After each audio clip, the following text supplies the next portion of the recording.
Hello everyone, welcome to this video. In this video, we are going to cover all the MCQs of NCERT which are given in NCERT in the exercise portion of all the chapter. So, let us start the video with the very first question of the first chapter, which is chemical reactions and equations. So, the first question is, which of the statements about the reaction below are incorrect? सो जो reaction given है उसके बारे में कौन सा points, 4 points given है, उसमें से कौन सा पॉइंट्स इनकरेक्ट है. सो पहला जो रिएक्शन गिवन है उसके बाद पहला पॉइंट क्या बोल रहा है, लीड इज़ गेटिंग रिड्यूस, यानी कि ये रिडक्शन और ऑक्सीडेशन का क्वेश्चन दिया हुआ है. ठीक है, उस टॉपिक का क्वेश्चन है. सो यहाँ पे जो लीड दिख रहा है क्या वो रिड्यूस हो रहा है. रिडक्शन और ऑक्सीडेशन क्या था, अगर ध्यान से देखो तो रिडक्शन का डेफिनेशन था अगर कोई भी हाइड्रोजन किसी भी कंपाउंड में या फिर एलिमेंट में हाइड्रोजन अगर ऐड हो रहा है तो उसको हम लोग क्या बोलेंगे, रिडक्शन बोलेंगे, राइट. और अगर हाइड्रोजन रिमूव होता है तो क्या बोलते हैं, ऑक्सीडेशन बोलते हैं. अगर उसी तरह ऑक्सीजन अगर ऐड हो रहा है तो ऑक्सीडेशन, अगर ऑक्सीजन रिमूव हो रहा है तो फिर रिडक्शन. यहाँ पे लीड ऑक्साइड था, ठीक है, लीड ऑक्साइड से वो लीड बन रहा है तो क्या हो रहा है, रिडक्शन हो रहा है. लेकिन किसका, लीड ऑक्साइड का रिडक्शन हो रहा है, राइट. यहाँ पे लीड इज़ गेटिंग रिड्यूस लिखा है, यानी कि रॉन्ग होगा, ये वाला फर्स्ट पॉइंट रॉन्ग होगा क्योंकि लीड रिड्यूस नहीं हो रहा है, लीड ऑक्साइड रिड्यूस हो रहा है. ठीक है. सो नेक्स्ट पॉइंट क्या गिवन है, next statement, carbon dioxide is getting oxidise. So यहाँ पे कार्बन डाइऑक्साइड ऑक्सीडाइज नहीं हो रहा है, कार्बन ऑक्सीडाइज हो रहा है, राइट. क्योंकि कार्बन में ऑक्सीजन मिलकर CO2 बना रहा है.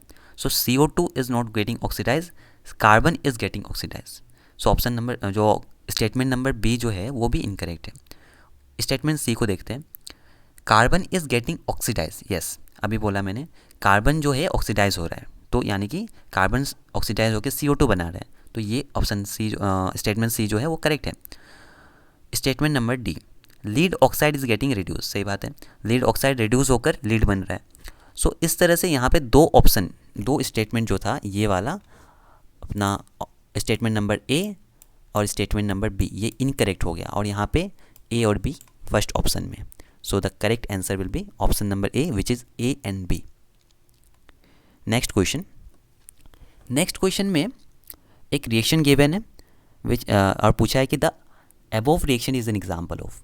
So the option number A, combination reaction. क्या ये कॉम्बिनेशन रिएक्शन है या फिर डबल डिस्प्लेसमेंट रिएक्शन या फिर डिकम्पोजिशन या फिर डिस्प्लेसमेंट.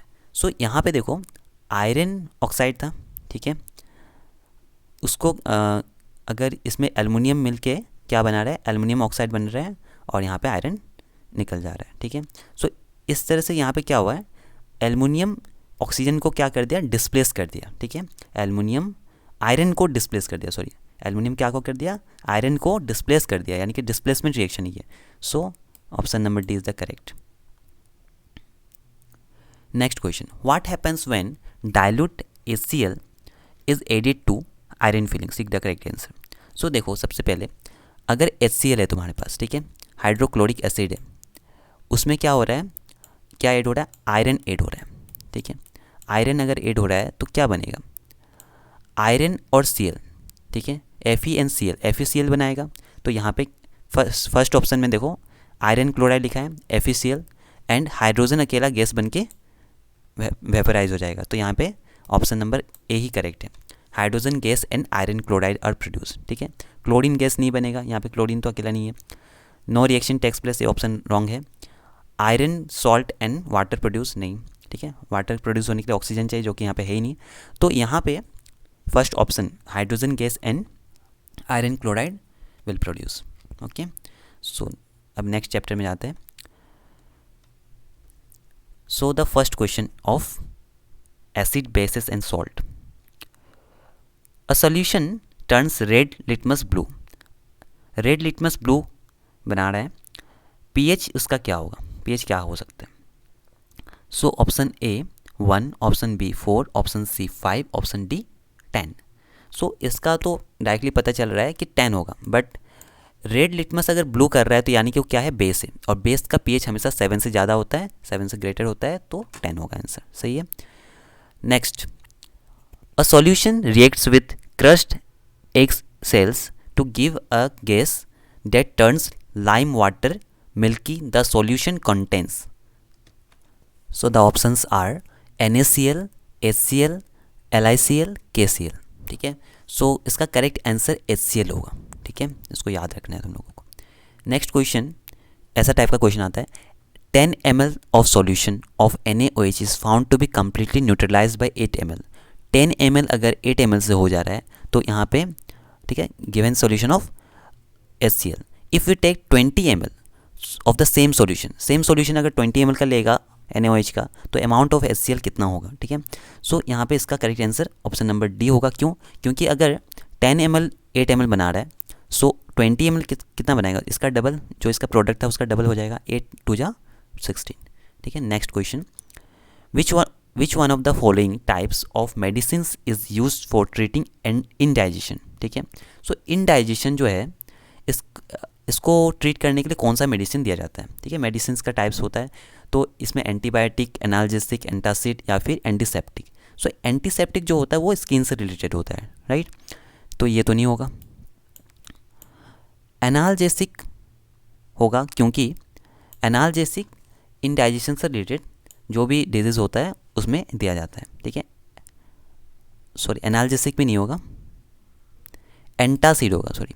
ठीक है, एंटीबायोटिक नहीं होगा, एंटासिड होगा. ठीक है, एनाल्जेसिक दिया जाता है पेन के लिए. ठीक है, पेन किलर्स वगैरह एनाल्जेसिक होता है. एंटीबायोटिक अलग हो गया, और यहाँ पे एंटासिड होगा क्योंकि ये डाइजेशन से रिलेटेड है. ठीक है, इनडाइजेशन से. Next question, write word equation and then balance equation. अच्छा, ये MCQ नहीं है. ठीक है, हम लोग इस वीडियो में सिर्फ MCQs करेंगे. So next chapter, which of the following pairs will give displacement reaction, and the options are NaCl solution in copper metal, MgCl2 solution in aluminum metal, iron sulfate solution and silver metal, silver nitrate solution and copper metal. so displacement reactions में से कौन सा बनाएगा. ठीक है, so इसका correct answer होगा option number D, which is AgNO3 solution and copper metal. ठीक है, क्यों? क्योंकि यहाँ पे AgNO3 और कॉपर जो है ज़्यादा रिएक्टिव है. ठीक है, सिल्वर से. सो कॉपर इसको डिस्प्लेस कर देगा सिल्वर को. सो कॉपर सिल्वर को डिस्प्लेस कर सकता है. इसके लिए तुम लोग को क्या पता होना चाहिए, रिएक्टिविटी सीरीज पता होना चाहिए. ठीक है, next, which of the following methods is suitable for preventing an iron frying pan from the rusting. So rusting से बचाने के लिए हम लोग ग्रीस भी अप्लाई कर सकते हैं, पेंट भी अप्लाई कर सकते हैं, जिंक का कोटिंग भी कर सकते हैं. तो all of this will be the correct answer. Next question, an element reacts with oxygen to give a compound with high melting point. ठीक है, जिसका मेल्टिंग पॉइंट हाई होगा ऑक्सीजन के साथ रिएक्ट करके, एन एलिमेंट, तो हम लोग को वो एलिमेंट फाइंड करना है. ठीक है, और इसके बारे में और भी कुछ दिया है, this compound is also soluble in water. तो ऐसा चीज़ जो कि वाटर में सॉल्युबल भी होगा, हाई मेल्टिंग पॉइंट भी होगा और ऑक्सीजन के साथ रिएक्ट कर रहा है. तो इसका करेक्ट आंसर होगा कैल्शियम, क्योंकि कैल्शियम जो ऑक्सीजन के साथ रिएक्ट करके कैल्शियम ऑक्साइड बनाता है और वो वाटर में सॉल्युबल होता है और उसका मेल्टिंग पॉइंट हाई होता है. इसको तुम लोगों को याद रखना है. ठीक है, food cans are coated with tin and not with zinc because, and the options are zinc is costlier than tin, zinc has a higher melting point than tin, zinc is more reactive than tin, zinc is less reactive than tin. So इसका reason होता है zinc जो होता है ज़्यादा reactive होता है. ठीक है, टिन से, इसीलिए जिंक का कोटिंग किया जाता है, टिन का नहीं किया जाता है. नहीं, टिन का कोटिंग किया जाता है, जिंक का नहीं किया जाता है, क्योंकि जिंक ज़्यादा रिएक्टिव होता है और ज़्यादा रिएक्टिव होता है तो उसका कोटिंग करेंगे तो क्या होगा, रिएक्ट कर लेगा, रिएक्शन हो जाएगा, राइट. सो इसीलिए जिंक का कोटिंग नहीं किया जाता है, टिन का कोटिंग किया जाता है. Next question, next chapter, carbon and its compound. Ethane with the molecular formula C2H6. ठीक है, कार्बन 2 है, हाइड्रोजन 6 है. सो कार्बन यहाँ पे अगर 2 है तो इस तरह से कंपाउंड बनेगा. ठीक है, इसका वैलेंसी 4 होता है, इसलिए 4 इसका बॉन्ड्स बनेगा. तो टोटल कितना बॉन्ड्स बना रहा है, 1 2 3 4 5 6 7. सो 7 इसका 7 कोवलेंट बॉन्ड्स बनाएगा, ठीक है। Butanone is a 4 carbon compound with the functional group. तो ब्यूटानोन इसका लास्ट का नाम देख के तुम लोग को पता लगा सकता है कि कीटोन होगा, ठीक है। ये शॉर्ट ट्रिक है, वैसे तुम लोग को इसके बारे में डिटेल में पता होना चाहिए। While cooking, if the bottom of vessel is getting blackened on the outside, it means that the food is not cooked completely, the fuel is not burning completely, the fuel is wet, the fuel is burning completely. So इसका correct option होगा the fuel is not burning completely, ठीक है। Next chapter, which of the following statements is not a correct statement about the trends when going from left to right across the periods of the periodic table.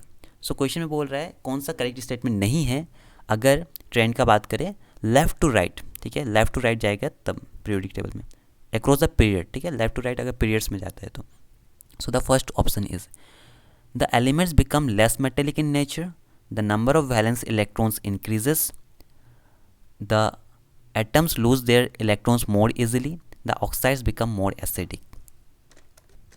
सो इसका correct answer होगा option number C, ठीक है। क्यों? देखो, क्योंकि देखो the first option में बोला the element becomes less metallic in nature. So left side से अगर देखें हम लोग तो लेफ्ट साइड में पीरियोडिक टेबल को इमेजिन करो और लेफ्ट साइड में देखो कि लेफ्ट साइड में क्या होता है, जितना ज़्यादा मेटल्स होता है लेफ्ट साइड में होता है और राइट साइड में जाते समय क्या होता है, हम लोग को नॉन मेटल्स मिलना स्टार्ट हो जाता है। सो नॉन मेटल्स आता है जब राइट साइड में तो हम लोग का यहाँ पे क्या होगा, मोर मेटेलिक कैसे हो सकता है, लेस मेटेलिक होगा, यानी कि ये सही ऑप्शन है, राइट। नेक्स्ट ऑप्शन क्या है, the number of valence electrons increases. हाँ, ये बात सही है। क्यों? क्योंकि अगर तुम फर्स्ट पीरियड में देख लो, फर्स्ट पीरियड में अगर देखो किसी भी एलिमेंट को उठा लो, सपोज हम उठा लिया लिथियम, ठीक है। लिथियम का वैलेंस इलेक्ट्रॉन कितना होता है, लिथियम का वैलेंस इलेक्ट्रॉन होता है 1, और फिर उसका अगर पीरियड नंबर 2 का उठा लें, मतलब ग्रुप नंबर 2 का उठा लो तो पीरियड 2 हो गया, ठीक है।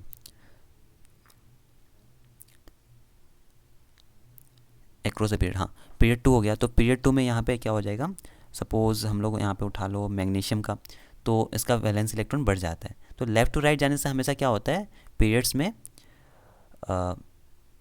वैलेंस इलेक्ट्रॉन इंक्रीज होता है, यानी कि ऑप्शन नंबर बी भी करेक्ट है, ठीक है।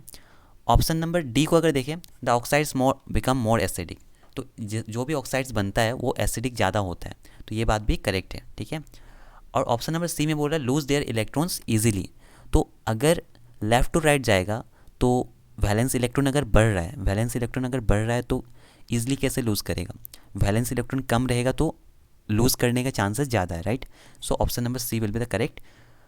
Next question, element X forms a chloride with formula XCl2 which is a solid with a high melting point. X would most likely to be in the same group of the periodic table as. Options are sodium, magnesium, aluminium, silicon. इस question को solve करने के लिए हम लोग को क्या देखना है, वैलेंसी, ठीक है। सो यहाँ पे पहला ऑप्शन को चेक करते हैं, सोडियम जो है, ठीक है। सोडियम का वैलेंसी कितना होता है, 1 होता है। सो यहाँ पे Cl2 है तो हो नहीं सकता, ठीक है। सो सोडियम का वैलेंसी 1 होता है, इसलिए यहाँ पे ये वाला ऑप्शन नहीं होगा। मैग्नीशियम को चेक करते हैं, मैग्नीशियम का वैलेंसी होता है 2, सो इसका आंसर ऑप्शन नंबर बी होगा। एल्युमिनियम को चेक करते हैं, एल्युमिनियम का वैलेंसी होता है 3, तो ये भी नहीं हो सकता। सिलिकॉन का होता है 4, तो ये भी नहीं हो सकता। यानी कि इसका इस क्वेश्चन को करने के लिए वैलेंसी चेक करना था, राइट। अब नेक्स्ट चैप्टर में जाते हैं हम लोग, चैप्टर नंबर 6 और 7, आई थिंक ये 7 का आ गया, कोई बात नहीं, 7 को पहले कर लेते हैं, 6 का रह गया कहीं पे, कोई बात। 7 का फर्स्ट क्वेश्चन, ठीक है। विच of the following is a plant hormone. So plant hormone इनमें से कौन सा है। सो इंसुलिन एक एनिमल हार्मोन है जो कि ह्यूमन में भी होता है, ठीक है, जो कि पैनक्रियास से रिलीज होता है, ठीक है, insulin.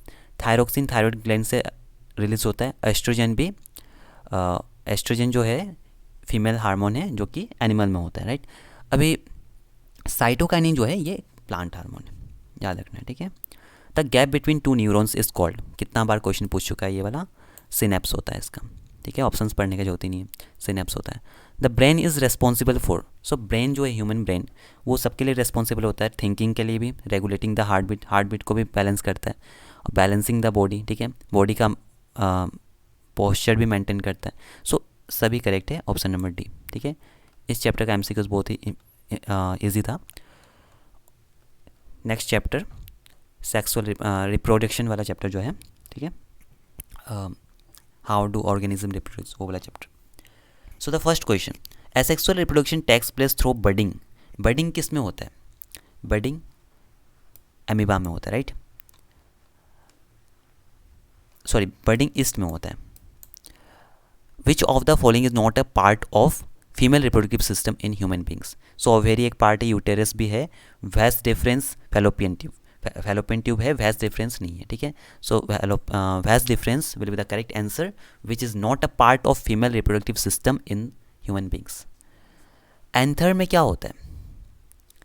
Option number A sepals, option number B ovules, option number C pistil, option number D pollen grains. So the correct answer is option number D pollen grains. So anther में pollen grains होता है, जो कि anther से stigma, यानी कि pollen grains anther से stigma में जाता है, सो डेट पॉलिनेशन हो पाए। ठीक है, next chapter.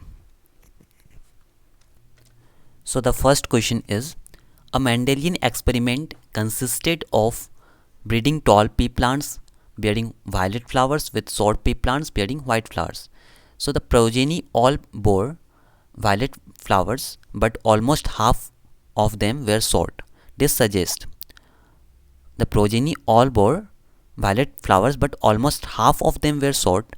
This suggests that the genetic makeup of the tall parent can be depicted as option number A capital T is capital W capital W. Option number B capital T small w small w. Capital T small t capital W. Option D capital T small t capital W small w. So क्योंकि देखो the progeny all bore violet but almost half of them were short. ठीक है, so इसका correct answer option number C होगा। इसका क्योंकि half of them were short, तो इसका जो हाइट का ट्रेड था वो इस तरह से होगा, और बाकी वायलेट सब हुआ है। ठीक है, the progeny all bore violet flowers but almost half of them. So इसका ये वाला ऑप्शन करेक्ट होगा। ठीक है, इसको फिलहाल याद ही रखो। Question number 2, an example of homologous organ. Homologous organ क्या होता है? जिसका स्ट्रक्चर सेम होता है, फंक्शंस डिफरेंट होता है, राइट? जैसे कि यहाँ पे ऑप्शंस गिवन है, और आर्म एंड डॉग्स 4 लेग। ठीक है, तो डॉग का जो 4 लेग होता है और हम लोग का जो 4 आर्म होता है, ठीक है, मतलब हम लोग का जो आर्म होता है, हाथ। सो दोनों का स्ट्रक्चर सेम है बट फंक्शंस डिफरेंट है, क्योंकि डॉग क्या करता है, रनिंग करने के लिए अपने 4 लेग का यूज़ करता है, और हम लोग क्या करते हैं, हम लोग कोई भी काम करने के लिए यूज़ करते हैं। सो इस तरह से इसका ऑप्शंस चारों जो है, चारों किस तरह से दिया है, तीनों जो ऑप्शन है ये क्या है, होमोलोगस ऑर्गन को ही डिपिक्ट कर रहा है। तो इसका correct answer option number D हो जाएगा। ठीक है, क्योंकि are teeth and elephants tusk, ये दोनों भी क्या है, दिखने में सेम है लेकिन क्या है, फंक्शंस डिफरेंट होता है। पोटैटो और रनर्स ऑफ ग्रास भी क्या होता है, दिखने में सेम होता है but functions different. So homologous organ का डेफिनेशन याद रखो कि the structures same and the functions will be different. So homologous. ठीक है, एनालोगस में क्या होता है, फंक्शन सेम होता है बट स्ट्रक्चर डिफरेंट रहता है। ठीक है, उसका ठीक vice versa. In evolutionary terms we have more common in with. Chinese boy से तुम अगर कंपेयर करो अपने आप को, ठीक है, सो ज़्यादा सिमिलरिटीज़ दिखेगा, या फिर चिंपैंजी से करो तो ज़्यादा सिमिलरिटीज़ दिखेगा, या फिर स्पाइडर से करो, या फिर बैक्टीरियम से करो। ठीक है, तो बैक्टीरिया और तुम्हारे में बहुत ज़्यादा डिफरेंस है, राइट? स्पाइडर और तुम्हारे में भी बहुत डिफरेंस है। चिंपैंजी और हम लोग में सिमिलरिटीज़ है बट इतना नहीं अगर इससे कंपेयर करें चाइनीज़ स्कूल बॉय, क्योंकि चिंपैंजी होमोसेपियंस नहीं है और हम लोग होमोसेपियंस है। और एक चाइनीज़ स्कूल बॉय, चाहे वो इंडियन हो या चाइनीज़ हो या फिर अफ्रीकन हो, सब क्या है, होमोसेपियंस है। इसका मतलब इसका correct answer option number A. ठीक है, next, which one of the following materials can not be use to make a lens. So lens बनाने के लिए क्या चीज़ का यूज़ नहीं किया जा सकता है? ग्लास का यूज़ किया जा सकता है, वाटर का किया जा सकता है, प्लास्टिक का किया जा सकता है, बट क्ले का नहीं किया जा सकता। So correct option will be option number D, which is clay. Next question, the image formed by a concave mirror is observed to be virtual, erect and larger than the objects. Where should be the position of the object? So the options are between the principal focus and the center of curvature, at the center of curvature, beyond the center of curvature, and between the pole of the mirror and its principal focus. सो इसका correct option number D होगा. Correct answer option number D होगा. क्यों? क्योंकि इसके लिए तुम लोग को वो टेबल याद होना चाहिए, राइट? क्योंकि उसमें सब गिवन है. वर्चुअल, इरेक्ट और लार्जर देन द ऑब्जेक्ट होता है, तो किस में होता है? पोल और प्रिंसिपल फोकस, यानी कि फोकस के बीच में होता है, right? Next question, where should an object be placed in front of convex lens to get a real image of the size of the object? Option number A, at the principal focus of the lens, at twice of the focal length. ये lens का question है, right? Option number C, at infinity between optical centre and of lens and principal focus. So इसका correct option मैं बता देता हूँ, option number D होगा. But इसको भी तुम लोग उस टेबल से कंपेयर करके देख लेना, ठीक है? ये भी सेम आ गया है. Next, no matter how far you stand from a mirror, your image appears erect, the mirror is likely to be. So ये कौन सा मिरर है जिसमें जितना भी दूर खड़ा हो जाओ तो क्या होता है, इमेज जो होता है सेम होता है. सो इसमें option number A, only plane, only concave, only convex, either plane और कॉन्वेक्स. सो इसका करेक्ट ऑप्शन होगा, इरेक्ट के बारे में पूछा, राइट? सो इसका आइदर प्लेन और कॉन्वेक्स होना चाहिए, right? Next question, which of the following lens would you prefer to use while reading small letters found in a dictionary? Option number A, a convex lens of focal length 50 cm, a concave lens of focal length 50 cm, a convex lens of focal length 5 cm, or option number D, a concave lens of focal length 5 cm. So the correct option or correct answer of this question is option number C, which is a convex lens of focal length 5 centimetre. क्यों? क्योंकि यहाँ पे देखो, concave lens हमेशा क्या करता है, image को छोटा बनाता है, ठीक है? हमेशा डिमिनिश करता है. तो ये तो होगा नहीं ये दोनों. उसके बाद कॉन्वेक्स होगा, इतना शॉर्ट हो गया. बट 50 सेंटीमीटर होगा या 5 सेंटीमीटर होगा. तो यहाँ पे क्या बोला है, स्मॉल लेटर्स को रीड करना है, ठीक है? सो जितना फोकल लेंथ कम होगा उतना ही ज़्यादा अच्छा रहेगा, ठीक है? क्योंकि focal length is equals to क्या होता है, या फिर पावर इज इक्वल्स टू क्या होता है, 1 बाय फोकल लेंथ, ठीक है? Power is equals to 1 by focal length होता है, ठीक है? 1 बाय फोकल लेंथ होता है. सो जितना कम फोकल लेंथ होगा उतना ही ज़्यादा क्या होगा, देखने के लिए इजी होगा, मतलब पावर ठीक रहेगा, ठीक है? So next question, the human I can focus on an objects at different distances bye adjusting the focal length of the eye lens. This is due to presbyopia, accommodation, nearsightedness, farsightedness. So accommodation इसका correct answer होगा, क्योंकि accommodation एक property है जिससे हम लोग क्या कर सकते हैं, अपने फोकस को शिफ्ट कर सकते हैं, ठीक है? Next question, the human eye forms the image of an object at its. Option number A, cornea, option number B, iris, option number C, pupil, option number D, retina. So the correct answer of this question is retina. Retina में ही image form होता है, ठीक है? The least distance of the distinct vision for a young adult with normal vision is about. So 25 metre, 2.5 centimetre, 25 centimetre, 2.5 metre. So the correct answer of this question is 25 centimetre. Normal vision के लिए least distance जो होता है वो 25 centimetre होता है. हम लोगों को 25 सेंटीमीटर से कोई भी चीज़ पढ़ना या लिखना चाहिए, ठीक है? पता ही होगा तुम लोगों को, कॉमन क्वेश्चन है, right? The change in focal length of an eye is caused by the action of pupil, retina, ciliary muscles, iris. So the correct answer is ciliary muscles, क्योंकि मसल्स की वजह से ही हम लोग एकोमोडेशन कर सकते हैं. ये इलेक्ट्रिसिटी चैप्टर का, इसको ये न्यूमेरिकल्स इसको सॉल्व करना पड़ेगा, ठीक है? तो ये सब खुद से करो. नेक्स्ट क्वेश्चन, चैप्टर 13 का, which of the following correctly describes the magnetic field near a long straight wire. The field consist of straight lines perpendicular to the wire. The field consists of straight lines parallel to the wire. The field consists of radial lines originating from the wire. The field consists of concentric circles centered on the wire. So the correct answer of this question is option number D, which is the field consists of concentric circles centered on the wire. क्यों? क्योंकि because तुम लोग को magnetic field का अगर properties पता होगा तो उसमें तुमको पता होगा कि कॉन्सेंट्रिक सर्कल्स बनाता है। मैग्नेटिक फील्ड क्या करता है? मैग्नेटिक फील्ड लाइंस सर्कल्स बनाता है कि नहीं? नॉर्थ पोल से साउथ पोल की ओर सर्कल्स बनाता है। So next question, the phenomena of electromagnetic induction is option number A the process of charging a body, the process of generating magnetic field due to current passing through a coil, option number C producing induced current in a coil due to relative motion between magnet and the coil, option number D the process of rotating a coil of an electric motor.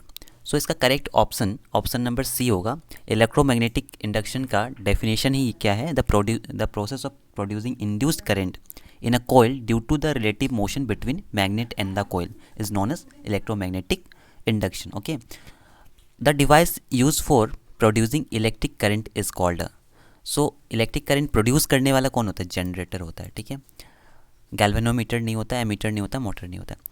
Next question, the essential difference between an AC generator and the DC generator is that option number A AC generator has an electromagnet while DC generator has permanent magnet. DC generator will generate a higher voltage. AC generator will generate a higher voltage.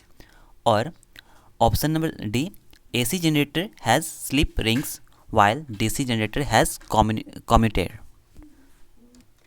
So the correct answer of this question is option number D, AC generator has slip rings while DC generator has commutator. ठीक है, so इसका correct answer है, इसको याद रखना है। ठीक है, next question of the next chapter, a solar water heater can not be use to get hot water on a sunny day, a cloudy day, a hot day और a windy day. सो इसका correct answer क्या होगा? Option number B, cloudy day में solar water heater को हम लोग use नहीं कर सकते, क्योंकि क्लाउडी डे में क्या होता है? सन क्लाउड से फिर ढक जाता है ना, इसीलिए। ठीक है, next question, which of the following is not an example of biomass energy source? Wood, gobar gas, nuclear energy, coal. So the correct answer is nuclear energy. ठीक है, nuclear energy biomass energy source का example नहीं है। ठीक है, next question, most of the sources of energy we use represent stored solar energy. Which of the following is not ultimately derived from the sun's energy? सन के energy से कौन सा derive नहीं हुआ है? ठीक है, so geothermal energy, wind energy, nuclear energy और बायोमास। इसका भी करेक्ट आंसर क्या होगा? Nuclear energy. ठीक है, क्योंकि सोलर एनर्जी से ये डिराइव नहीं होता है, मतलब सन के एनर्जी से डिराइव नहीं होता है। Next question of next chapter, which of the following groups contain only biodegradable items? Biodegradable items क्या होता है? जो कि रोट हो सकता है। ठीक है, और non biodegradable which can not be road.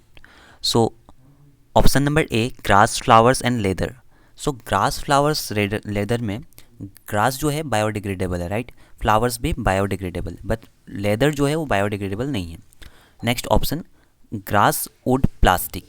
Grass तो बायोडिग्रेडेबल है, वुड भी बायोडिग्रेडेबल है, प्लास्टिक बायोडिग्रेडेबल नहीं है। Option number C, fruit peels, cake and lime juice. So fruit pills भी बायोडिग्रेडेबल है, केक भी क्या है? बायोडिग्रेडेबल है, लाइम जूस भी बायोडिग्रेडेबल है। नेक्स्ट लास्ट ऑप्शन क्या है? Cake, wood, grass. सो यहाँ पे कंटेंट्स ओनली बायोडिग्रेडेबल ना, option number C and D में, वेट अ सेक, एक्चुअली इसका correct answer option number C and D both होगा। ठीक है, सो इसमें से किसी में भी अगर तुम लोग अगर एग्जाम में अगर ये क्वेश्चन आ गया, ठीक है, सो इसमें से किसी में सी एंड डी में से कोई भी एक टिक करने से तुम लोग को मार्क्स मिल जाएगा। ठीक है, सो क्योंकि इसका करेक्ट आंसर ऑप्शन सी भी है एंड ऑप्शन डी भी है। ठीक है, क्योंकि देखो फ्रूट पिल्स भी क्या होता है? बायोडिग्रेडेबल होता है, केक भी होता है, लाइम जूस भी होता है, और यहाँ पे केक तो होगा ही, वुड भी होता है एंड ग्रास भी होता है। ये सब क्या है? नेचुरल सब्सटेंसेस है ना, सो ये सब क्या हो गया? बायोडिग्रेडेबल हो गया। ठीक है, मतलब बायोडिग्रेडेबल का मतलब क्या हो गया? जो रोट हो सकता है। ठीक है, और इनमें से सभी रोट हो सकते हैं।